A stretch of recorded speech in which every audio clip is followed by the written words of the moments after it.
may wonder why we've turned Big Ben into a cuckoo clock. Well, the name of the story is the Loony Left, a group holding power in Britain's inner cities whose policies many believe are aimed at destabilizing both the party and the nation. The party is the Labour Party, currently the opposition to Margaret Thatcher's Conservative government. That party has traditionally practiced middle-of-the-road socialism, but its current leader, Neil Kinnock, possibly facing a general election very soon, is also facing a threat by extremists that could destroy him and the Labour Party. Tonight we touch on just a few examples of what's concerning many Englishmen. Some are quite frivolous, some outrageous, some anti-American, all of them aimed at the next generation of voters.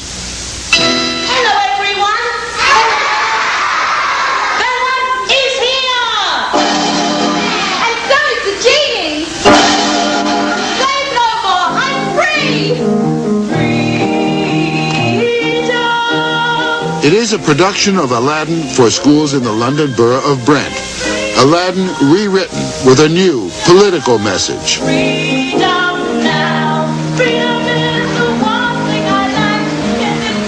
The red flag flies where once the Union Jack flew on borough council halls in many of Britain's big cities. In London, for example, the Loony or Hard Left now holds majorities on 8 of 12 borough councils. Immigrant areas with large Asian and African populations. People whose treatment by a succession of British governments has varied from indifference to outright racism. The Loonies have taken these people's legitimate concerns about social justice and mixed them in with their own quite different agenda. They seem to take the moral high ground on issues of racism and nuclear war, on how to change a society, and what better place to begin than the beginning. An Aladdin with the theme of liberation may not offend anyone, but it is an example of how the Hard Left is determined to inject a message of politics into every working and playing moment of a child's life. But it also, implies that the girls are making a career for themselves and going to college and, are as likely to achieve as the male members of the family.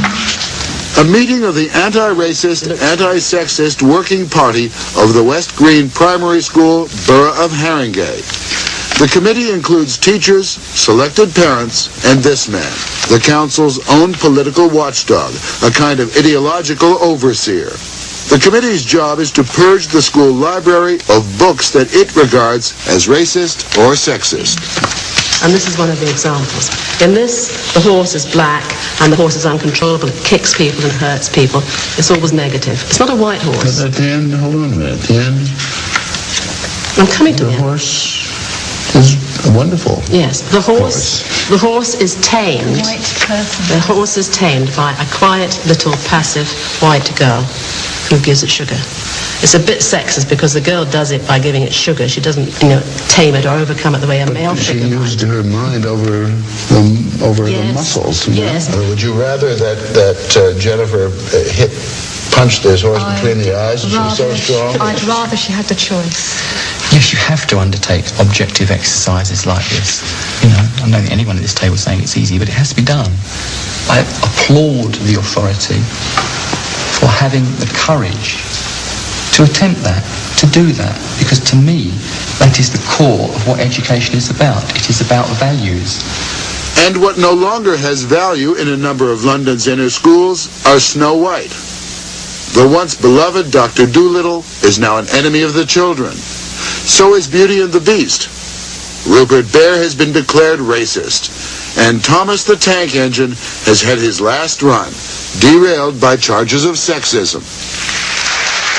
If you don't get it over, or if you're caught, never mind, go straight to the back and your turn will come round again.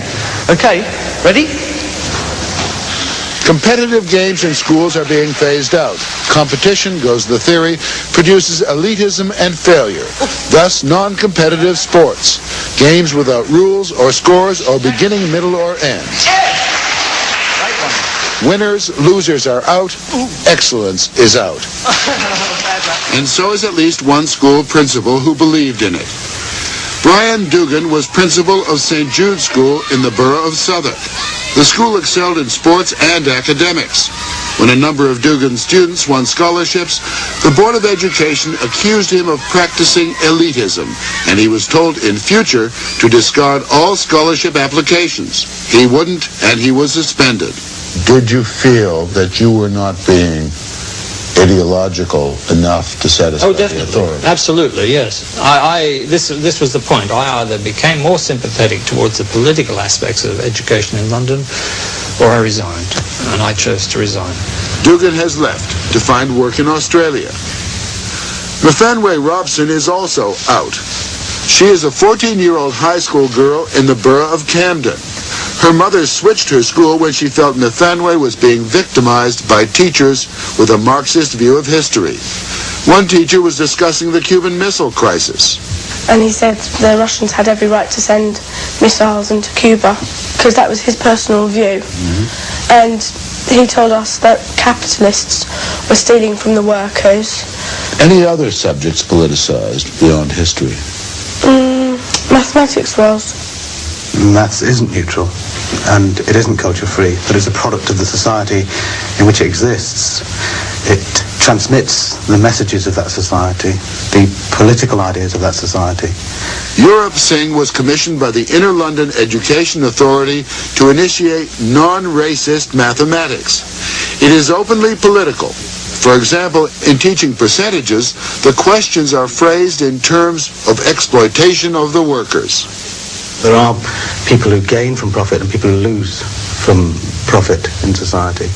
You can't understand profit without actually centering it in a particular form of society. So beyond learning how percentages work, there is a social message, yes, or a political message. Yes.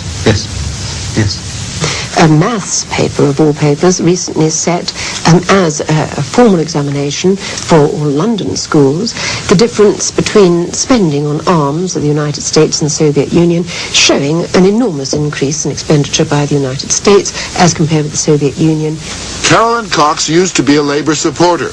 She is now a Conservative member of the House of Lords, and she is concerned about the messages being sent in basic education. The whole message being that, of course, it is America that is leading the arms race and the Soviet Union that is rather sadly trying to defend itself. Another example, if I might just draw your attention, is this, again produced at public money for London schools, called Pieces for Peace. And on the front it has pictures of demonstrations. The bottom one has a placard saying, "American murderers, get out of Grenada."